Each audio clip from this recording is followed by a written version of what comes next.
I'm Batzy, a French graphic designer, musician, and now a tattoo artist based in Barcelona.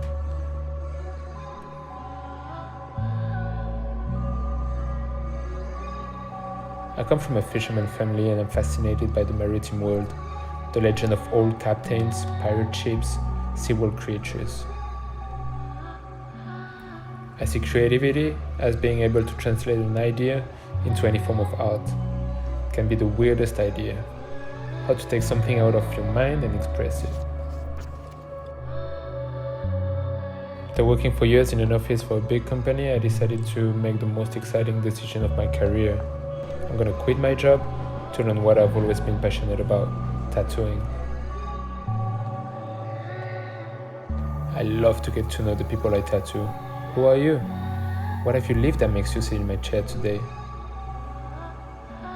I found a purpose in expressing ideas through original tattoos, in being able to learn from the people and artists that surround me, and always looking to improve my skills. I want to inspire and be inspired. Tattooing is my meditation. The sound of the machine is my mantra. The smell of green soap is my incense.